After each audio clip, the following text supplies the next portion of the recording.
নমস্কাৰ চাই আছে গ্লোবেল এনি 24x7 ষ্টুডিঅ'ত মই কাকু বিটিসি নিৰ্বাচনৰ প্ৰচাৰ অভিযান চলি থকাৰ মাজতে আৰম্ভ হৈছে দলবাগৰা ৰাজনীতি প্ৰচাৰ অভিযানৰ মাজতে বুধবাৰে নিশা 2 শতাধিক লোকে যোগদান কৰিলে ইউপিপিএল দলত বিজেপি বিপিএফ আদি দলৰ সদস্যসকলে মুছলপুৰ পৰিষদীয় সমষ্টিৰ ইউপিপিএলৰ প্ৰাৰ্থী ৰাকেশ ব্ৰহ্মৰ উপস্থিতিত আনুষ্ঠানিকভাৱে যোগদান কৰে ইউপিপিএলত বিশেষ কৰি আমাৰ আজি বিজেপি দলৰ 182 জন আৰু বিপিএফ দলৰ পৰা 128 জন মান আছে আৰু বাকি অন্য দলৰ নতুন দলৰ কিবা কৰা জইন হোৱা বা তেনেকুৱা ইয়াত জিএছপিৰো আছে এটা দুটা ঠিক তেনেকুৱা কৰি আজি আমাৰ মুছলপুৰ সমষ্টিৰ অন্তৰ্গত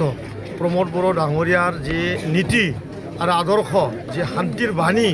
শান্তিৰ দূত তেখেতক ভাল পাই পেলাই আকৌ এবাৰ প্ৰমোদ বড়ো চৰকাৰ সেই মতক লৈ সকলোৱে আজি যোগদান কাৰ্যসূচীত অংশগ্ৰহণ কৰিছে মই ভাবোঁ মুছলপুৰ সমষ্টিত মই আগতো কৈ আছোঁ বহুবাৰ যে মুছলপুৰ সমষ্টিৰ বিপিএফৰ মেইন প্ৰাৰ্থীজন মই সেইটো কথা বাৰে কৈ আছোঁ যে বিপিএফৰ মেইন প্ৰাৰ্থীজন মই অঞ্চুমী কুংকুৰ নহয় আৰু মই বিজেপিৰ প্ৰাৰ্থী হয় ৰিদীপ ডেকা বিজেপিৰ প্ৰাৰ্থী নহয় ময়ে বিজেপিৰ প্ৰাৰ্থী হয় আৰু ইউপিপিএলটো মই হয়েই গতিকে ইয়াতো কাৰ লগত আৰু কেনেকুৱা আৰু কম্পিটিশ্যন হ'ব বা কেনেকুৱা মানে হেৰি হ'ব আমিতো বুজি পোৱা নাই ময়ে অলিন ইয়াত গোটেইকেইটা দলৰ প্ৰাৰ্থী আপুনি আৰু হয় মই ইয়াতে এইবাৰ বুৰঞ্জী দেখিম আমি মুছলপুৰ সমষ্টিৰ বাকী ৰাইজে সকলো অন্তৰ এটা সোমাই গৈছে যে আমি ৰাকেশক এনেকুৱা কৰি জয়যুক্ত কৰাম যে 50,000ৰ ওপৰত ভোট লৈ পেলাই আমি তেখেতক কোকৰাঝাৰত পঠাম আৰু এইটো এনেকুৱা যাতে হওক যে বিটিচিৰ এটা বুৰঞ্জী হৈ যাওক যাতে কাহানিও আৰু এনেকুৱা আৰু ঘটনা নহয় বা এনেকুৱা এটা পৰিৱেশ যাতে কোনো অনুভৱ কৰিব নোৱাৰে খালি মুছলপুৰ বাকী ৰাইজে যাতে অনুভৱ কৰিব পাৰে তেনেকুৱা কাৰ্যসূচী সকলো মুছলপুৰৰ ৰাইজে লৈছে কাৰণ মই মুছলপুৰৰ সন্তান মুছলপুৰ মোৰ মা হয় আৰু মুছলপুৰৰ মোৰ আই মাতৃসকলৰ হৃদয়ত মই থাকোঁ দাদাসকলৰ বুকুত মই থাকোঁ মোৰ ভণ্টিসকলৰ মই দাদা হওঁ গতিকে মুছলপুৰ বাকী ৰাইজে মোৰ অন্তৰটো বুজি পাইছে মোক অজস্ৰ মৰম মই এইটো অনুভৱ কৰিব পাৰোঁ আপুনি শূন্যই মই অলপ আগতে কৈছোঁ যে বিপিএফ মুছলপুৰ সমষ্টিত এনেকুৱা এটা হাৰিব মানে তেখেতসকলে এতিয়ালৈকে অনুভৱ কৰা নাই এতিয়ালৈকে আজি এই সময়তো অনুভৱ কৰা নাই কিন্তু আমি ওপৰৰ পৰা বাহিৰৰ পৰা বা তলৰ পৰা আমি সকলো মানে বিপিএফৰ য'ত মানে মানুহ আছিল য'ত বিপিএফে নিজৰ বুথবিলাক মানে ষ্ট্ৰং আছিল সেই বুথবিলাক একেবাৰে ডিষ্ট্ৰয় হৈ গ'ল এই বুথবিলাকৰ কোনো ধৰণৰ বিপিএফ মানে ষ্টেণ্ড দিব পৰাকৈ নাই 94টা বুথ আছে 94টা বুথৰ এটা বুথতো তেখেতসকলে জিকিব নোৱাৰে এই কথা আপোনালোকক আজি অৱগত কৰিছোঁ 3,000 কৰোৰ টকা যোনটো টকা প্ৰত্যেকটা বিটিআৰ বাকী 32 লাখ জনগণৰ 10,000 টকাকৈ তেখেতে মানে আমাৰ জীৱনত এটা ধাৰ দি গৈছে প্ৰত্যেকটাৰ 32 লাখ মানুহৰ 10,000 টকা কৰি ধাৰ তেখেতে আমাক মানে থৈ গৈছে আৰু এতিয়া আমি এই তেখেতে কৰি যোনটো পাপ সেই পাপটো আমি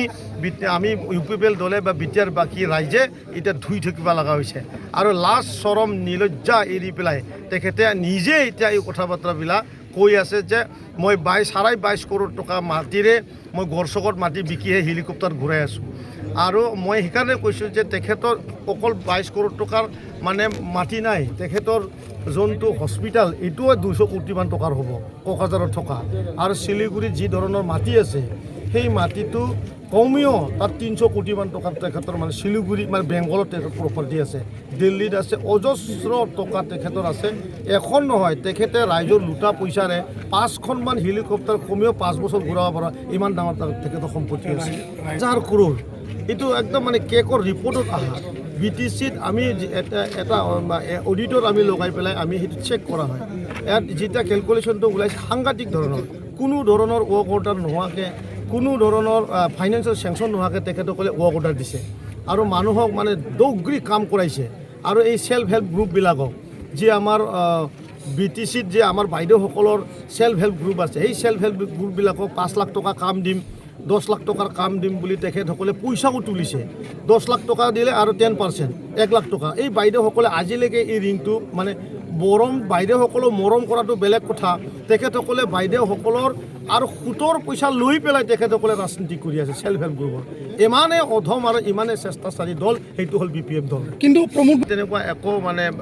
প্ৰপাৰ্টি নাই সকলো জানে তেখেতে খুব চিধা মানুহ ৰঙিয়াত যিখিনি ঘৰ আছে তেখেতৰ আগতে মানে এই মাটিটো কিনা আছে আৰু যোনটো তামোলপুৰত যিখিনি আছে অসম টাইপৰ ঘৰ আছে দেউতাৰ প্ৰপাৰ্টি হয় আৰু খুব সাদা জীৱন সাদা মানে লিভিং কৰি তেখেতে খুব ভাল পায় আৰু আমি ৰাজনীতি কৰা ভাষা নহয় BTRৰ আমাৰ 26টা জনগোষ্ঠীৰ জনগণে গম পাই গৈছে আৰু বিশেষ কৰি দল সংগঠনে তেখেতক খুব মৰম কৰে কাৰণ তেখেতৰ দল সংগঠনক খুব সন্মান কৰে আৰু ইটোৱে এতিয়া পৰিৱেশ যে 25টা চিট নিশ্চিত মানে প্ৰমোদ বড়ো ডাঙৰীয়াই চৰকাৰ কৰিব